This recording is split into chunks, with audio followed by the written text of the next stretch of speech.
Olá!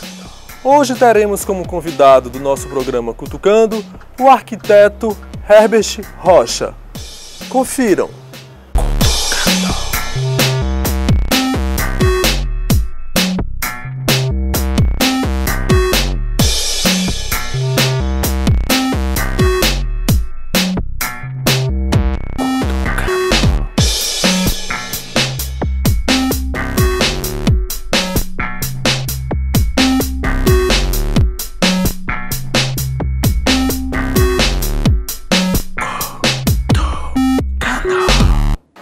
Olá, Herbert Rocha, um prazer tê-lo conosco aqui no Cutucando.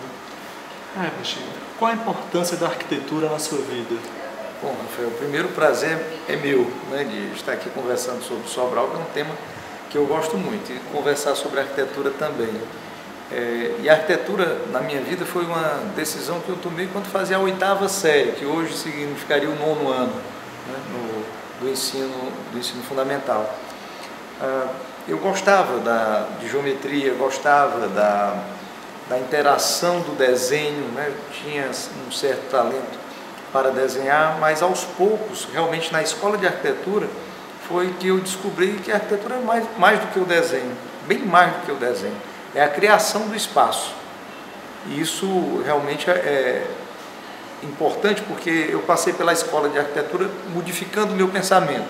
Tomei uma decisão ainda muito jovem, né, antes de terminar o ensino médio, bem antes de começar o ensino médio, aliás, e passei pela arquitetura sendo processado por ela, pela própria escola, né? Eu acho que isso foi importante para a minha formação, redescobrir o sentido da arquitetura, e isso nós continuamos fazendo nas nossas análises críticas dos nossos projetos aqui no nosso escritório. Qual a importância que o senhor atribui à arquitetura na sociedade contemporânea? A arquitetura, durante algum tempo, principalmente na época do modernismo, ela tinha um quê de messianismo, de salvar a sociedade a partir do desenho arquitetônico, né? Brasília se propôs a isso, Chandigarh se propôs a isso, o traço do modernista Le Corbusier, Lúcio Costa, né? Procurava traçar uma cidade democrática, uma cidade acessível, ampla, apta a receber o progresso, o desenvolvimento tecnológico, industrial, etc.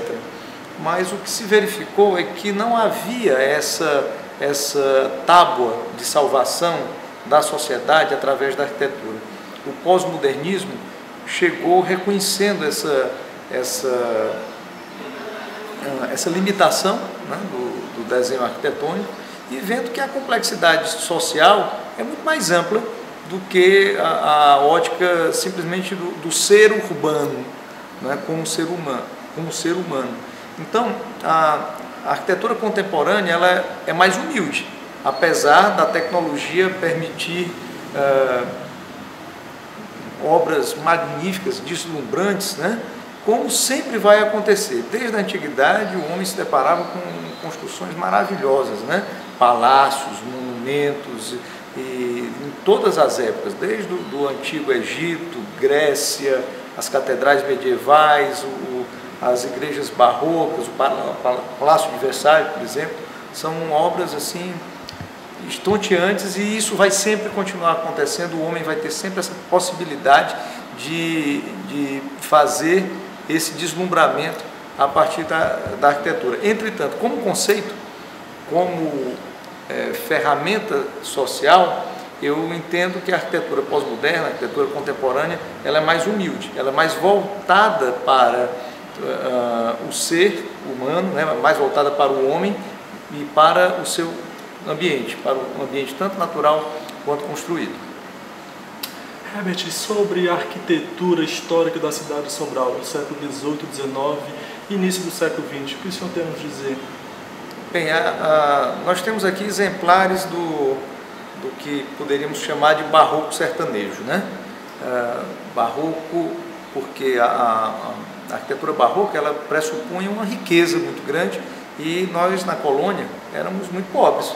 O que se representava arquitetonicamente de uma maneira mais rica eram as igrejas. Então nós temos aqui um exemplar muito interessante de barroco pernambucano, que é a nossa igreja da Sé, e temos também o que se chama da arquitetura colonial, que é contemporânea desse período barroco, no século XVIII, que é a nossa arquitetura sertaneja feita a duras penas, né, com os materiais encontrados no lugar, com as disponibilidades tecnológicas que os colonizadores trouxeram da forma de construir na Europa, né, que passaram a exercer aqui também, usando a madeira, a aroeira, o tijolo de barro cru, né, fazendo as suas adaptações, inclusive aumentando aos poucos a altura do telhado, né, do pé direito, levando a uma adaptação climática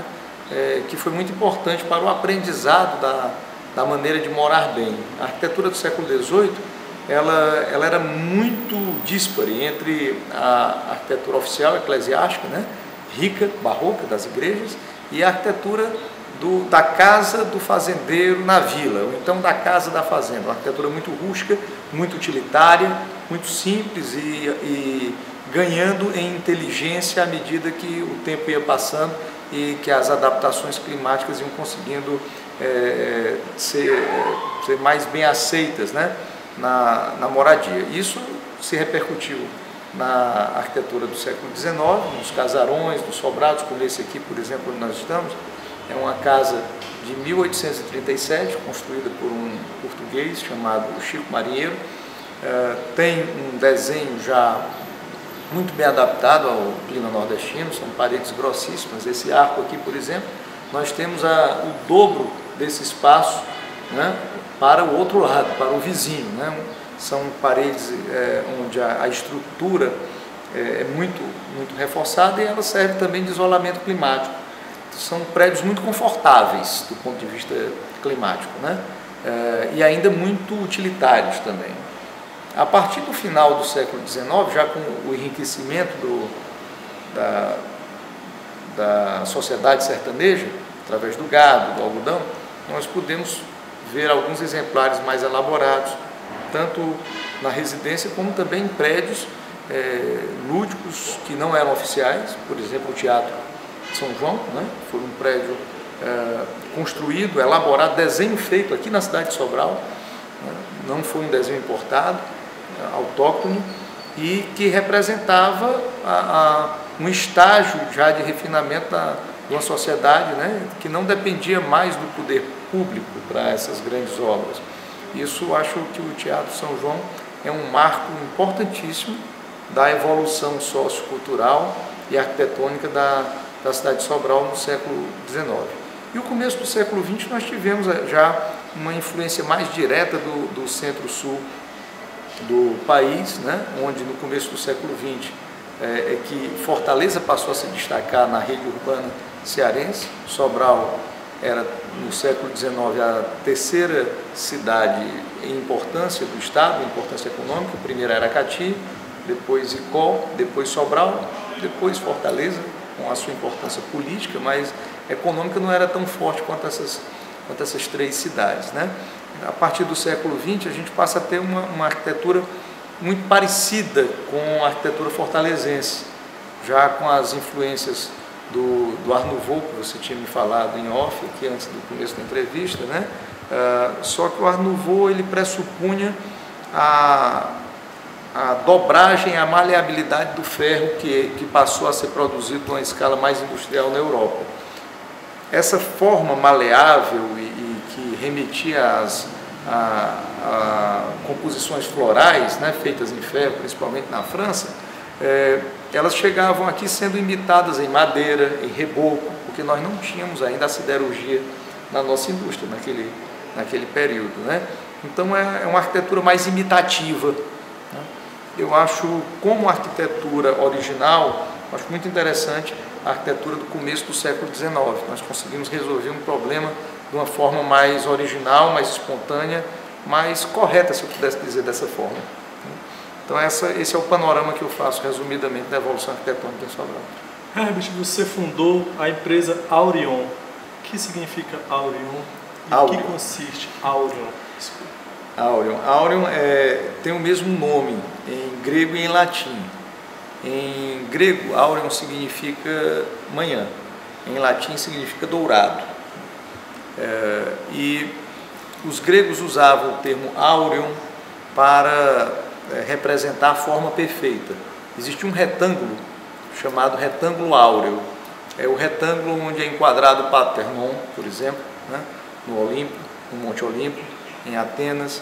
Eles também desenvolviam uma espiral crescente ou decrescente, uma espiral que, dependendo da forma como você desenvolva, ela remete à melhoria contínua e o aprimoramento. Então, essa espiral também ela pôde ser provada matematicamente, a espiral áurea, né, por um matemático italiano chamado Fibonacci, que descobriu a sequência áurea, sequência de Fibonacci. Então, são elementos que foram usados desde a arquitetura antiga, né, e a própria logomarca da Aureum é um início de uma espiral áurea, né, e que nós trouxemos porque são parâmetros ternos, né, na verdade são parâmetros matemáticos e são conceitos de melhoria contínua, de perfeição, né, e de harmonia.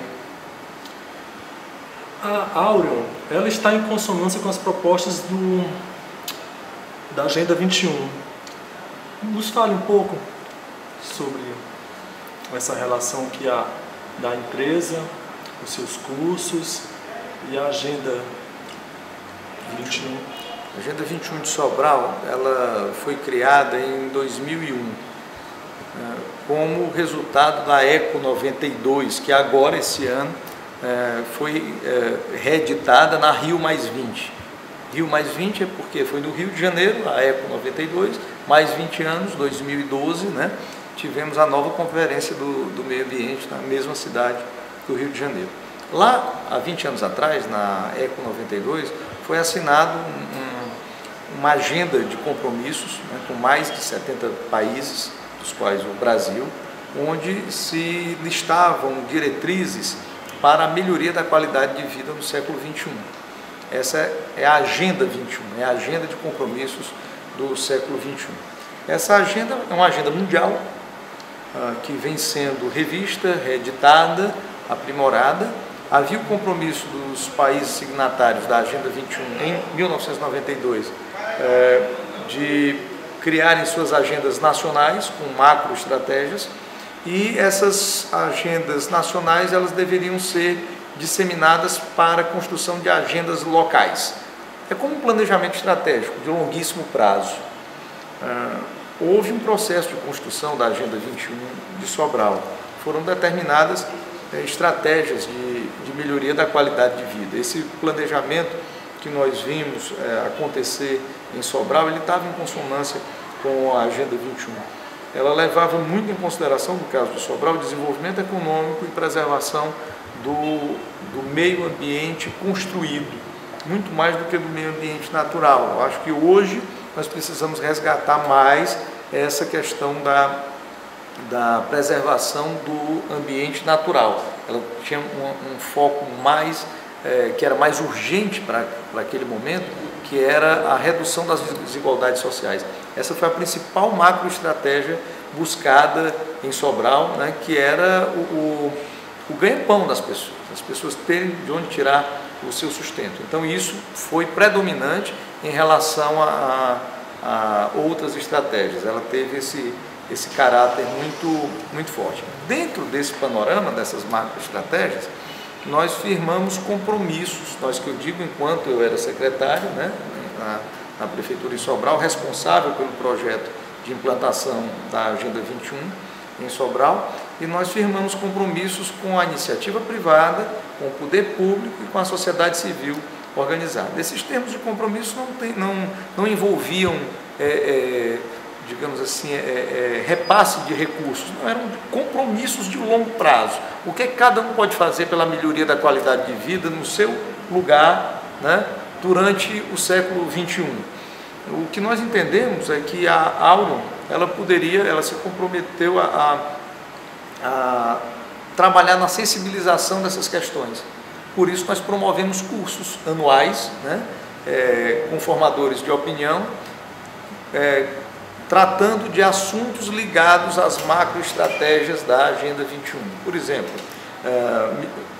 redução das desigualdades sociais, meio ambiente, acessibilidade, e assim nós fizemos 2 cursos de gestão de resíduos sólidos, de acessibilidade universal, responsabilidade social, licenciamento ambiental.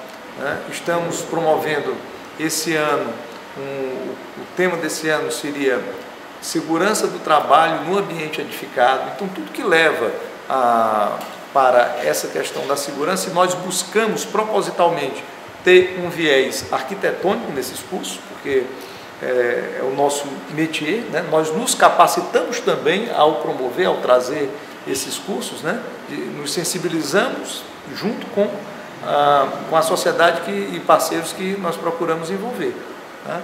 Então esse é o nosso papel durante todo o século XXI. Enquanto existirmos, né, nós vamos procurar promover anualmente cursos de sensibilização voltados para essas macroestratégias.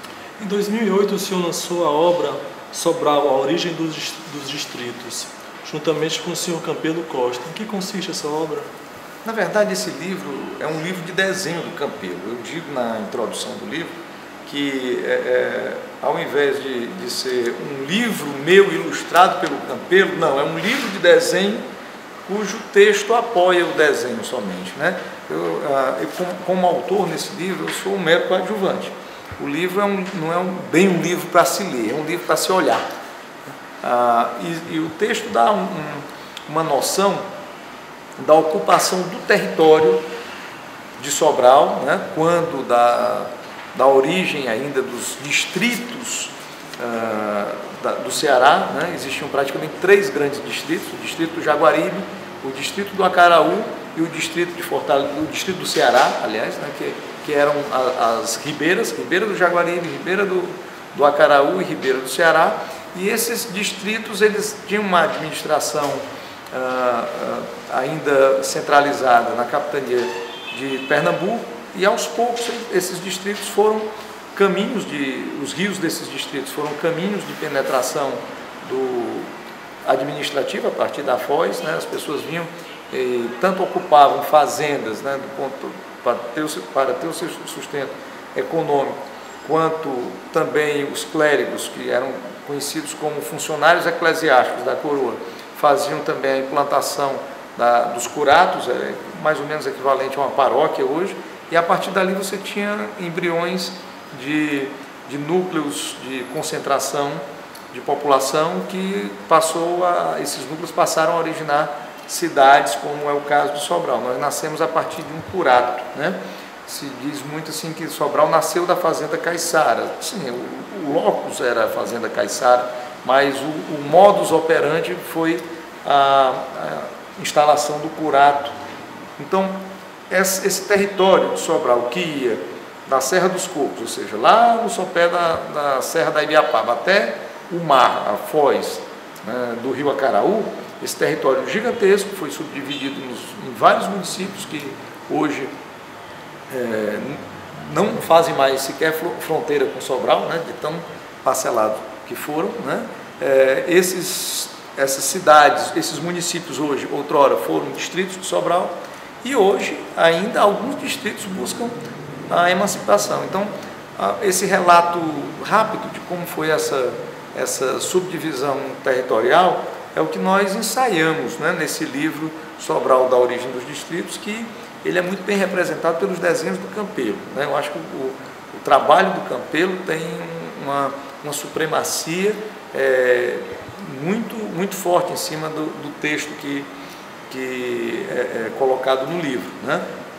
Inclusive a ideia, né, o próprio Campelo me convidou para fazermos esse livro juntos, e o meu papel foi de apoiar essas imagens, esses desenhos belíssimos, né, do talento do Campelo, né, que representou muito bem ícones dos distritos de Sobral. Herbert, durante de 2002 a 2004, o senhor foi secretário de desenvolvimento urbano e meio ambiente da cidade de Sobral, responsável por fundar a Autarquia Municipal de Meio Ambiente. Nos fale um pouco sobre a autarquia. Bom, a Constituição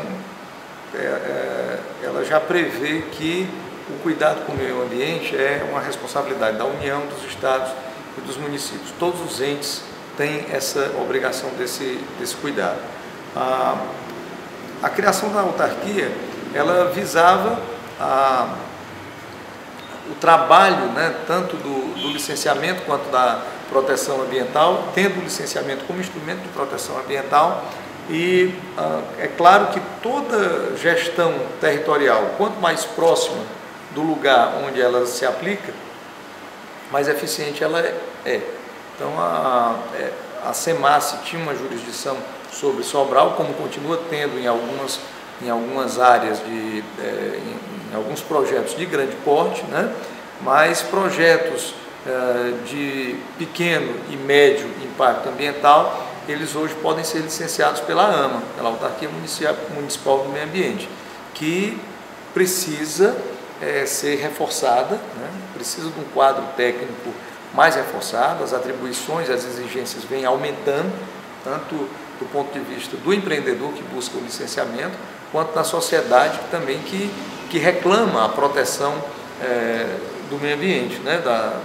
do nosso território. Para que isso seja feito com responsabilidade, é preciso que, à medida em que essas demandas vão crescendo, o quadro técnico também vá dando resposta, né? E a delegação de funções da SEMASSE para o município, ela é sadia tanto para o Estado quanto para o município, desde que isso seja feito com um quadro técnico capaz de suportar aquelas demandas. Por exemplo, um licenciamento na área química. É importante que você tenha um químico industrial ou um engenheiro químico na própria autarquia para levar o licenciamento com responsabilidade. E assim vai, na área florestal, etc.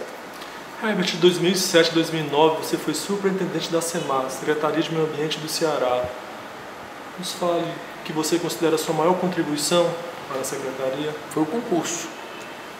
Nós tivemos como compromisso com o governador Cid preparar a SEMASSE para o seu concurso. Quando eu falo dessa responsabilidade, a SEMASSE precisava fazer essa descentralização, né? Nós procuramos promover a descentralização do licenciamento, dotamos o escritório do Cariri, que era o ponto mais distante da capital, de autonomia para esses licenciamentos. Existia uma gerência no escritório regional do Crato. As pessoas do Cariri tinham que pagar um adicional de deslocamento dos técnicos, isso era injusto, né? O Estado tinha que ir até lá. Então, iniciamos a descentralização a partir do Cariri, que era o ponto mais extremo. Esse foi uma conquista importante. E a segunda, nós consideramos a realização do primeiro concurso da SEMASSE. Todos os técnicos da SEMASSE, que até a minha gestão, eram técnicos cedidos da antiga SEDURB e de outros órgãos, né? Ela nunca teve um concurso específico para as formações. Agora, o meu trabalho foi colocar em prática esse concurso, criando os cargos, fazendo todo o trabalho de convencimento dos deputados, né, para a criação desses cargos, a criação das carreiras, e deixei pronto todo o arcabouço legal, institucional, para que a minha substituta, Lúcia Teixeira, pudesse levar a cabo essa tarefa de realização do concurso, que realmente ela conseguiu fazer em um mês, né? O trabalho de gestação do concurso foi feito durante a nossa gestão e deixamos todo esse bastidor do concurso pronto para que a operação dele pudesse ser realizada dentro de um mês, como realmente ela conseguiu fazer. Herbert, em 2003 o senhor lançou a obra O Lado Esquerdo do Rio. O que consiste essa obra? O Lado Esquerdo do Rio ele é resultado de um trabalho persistente de coletânea de vários autores que escreveram sobre Sobral, e nós procuramos contar a evolução urbana de Sobral, tendo como pilares os ciclos industriais, os ciclos econômicos, né, desde o período do gado, do comércio, do algodão, da indústria, tendo um outro fator social importantíssimo, que foi a diocese, também nesse processo de formatação do espaço urbano sobralense. Nós fizemos isso aí compilando, na verdade, vários trabalhos de sobralenses importantes que estudaram Sobral, mas procuramos dar a vertente, a matriz urbanística para isso. Ok, é dividido em 6 capítulos o trabalho. Herbert, é bem interessante o seu trabalho porque é dividido em 6 capítulos. Então você trabalha desde o couro, passando pelo algodão, indústria, diocese, uma noite de 50 anos. O que consiste uma noite de 50 anos? Bom, como você bem falou, nós passamos por fatores que influenciaram o desenvolvimento e o crescimento urbano, social, econômico de Sobral. Nós tivemos, na verdade, um hiato nesse desenvolvimento. Esse livro conta a história da gênese de Sobral até 1950. Em 1950 começou a se expandir a rede viária e ferroviária a partir de Fortaleza. A estrada de ferro ela foi inaugurada em 1954. A ligação terrestre Sobral-Fortaleza ficou concretizada a partir daí. Então Sobral, que funcionava como um entreposto comercial importantíssimo até o Maranhão, né, foi perdendo espaço aos poucos para Fortaleza. Sobral, que durante o século XIX tinha uma população, no começo do século XIX, 3 vezes maior do que Fortaleza, e na metade do século XIX, enquanto Fortaleza tinha 21 mil habitantes, enquanto Fortaleza tinha 21 mil habitantes, Sobral tinha 27 mil habitantes. Aos poucos, Fortaleza foi crescendo e absorvendo todas aquelas regiões que tinham uma certa independência, né? Sobral tendo sido a última região a se render a essa gravidade econômica de Fortaleza. Isso só foi conseguido ser revertido no final do século XX, por 4 fatores que eu considero. A Santa Casa, que veio durante esse período todo, mantendo uma elite de serviços médicos, né, congregando em torno de si cerca de 1 milhão de pessoas atendidas como hospital de referência. Isso foi um feito importante, né? Na época, o padre Zé Linhares era o gestor, né? E nós conseguimos ter essa comunicação dessa amplitude geográfica que a Santa Casa tinha. Outra, a UVA, né? A Universidade Vale do Acaraú, ela concentrou uma elite intelectual que, a partir daí, nós temos hoje Sobral como uma cidade universitária. Várias outras universidades, elas têm um espaço, encontram um espaço aqui, tendo a UVA como pioneira dessa formação de intelectuais, né, locais, e pessoas que trabalharam essa semente cultural e da educação na cidade. A própria INTA, né, desses atores que transformam fazem de Sobral uma cidade universitária. Outro fator importante foi a instalação da Grendene. Passamos a ter em Sobral uma distribuição de renda, né, ativo circulante, com uma massa salarial que hoje chega a mais de 17 mil colaboradores, né, e na época já ultrapassou uma marca impressionante para qualquer local do Brasil, que eram 10 mil pessoas empregadas, com carteira assinada, com benefícios de saúde, de alimentação, tendo a possibilidade de gastar o seu salário na economia local. Isso foi um dinamismo fantástico para o comércio de Sobral. Isso representou a retomada do desenvolvimento econômico da cidade, né? E, por fim, tendo esses fatores sociais, culturais, de saúde, econômico, nós tivemos uma mudança política importantíssima, que foi, nós vínhamos de uma oligarquia desde do final dos anos 50, né? E essa oligarquia, esse modelo político, né, que era um binário, Prado-Barreto, Prado-Barreto, Prado-Barreto, né, nós tivemos como uma ruptura do modelo, né, a partir da eleição do atual governador, que é o Cid Gomes, né, na época prefeito, e que soube capitalizar toda essa energia positiva desses 3 outros fatores, colocando a cidade num rumo de planejamento, de visão de futuro, né, que nós tivemos essas transformações urbanas que as pessoas que estão na minha faixa etária e além dela, né, puderam testemunhar e viram que Sobral se transformou radicalmente no final do século XX, início do século XXI. Isso dá exatamente de 1954 até 1997. É esse período de recorte no tempo. São praticamente 50 anos. Por isso, nós tivemos esse hiato que nós chamamos de noite, essa noite de 50 anos. Senhor Hamilton, você falou de desenvolvimento econômico, falou da Grandene.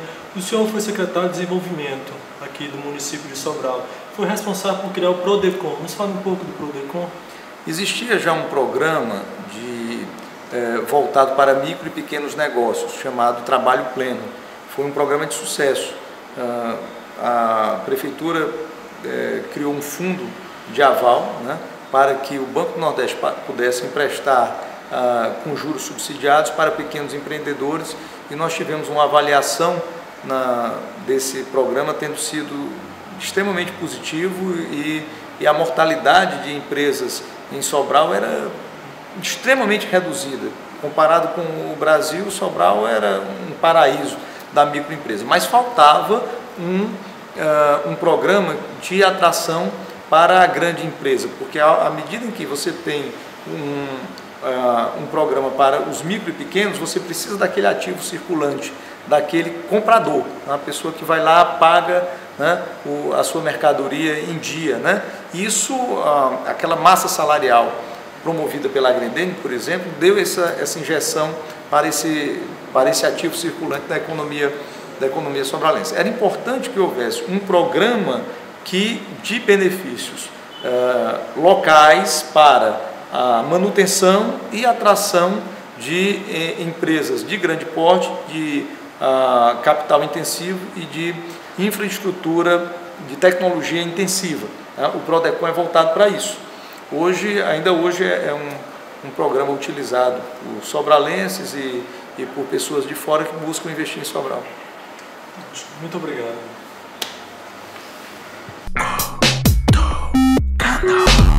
E assim encerramos mais um Cutucando com a presença do arquiteto Herbert Rocha. Espero que tenham gostado e não deixe de assistir ao próximo programa, na próxima terça, aqui na TV Interaja. Tchau!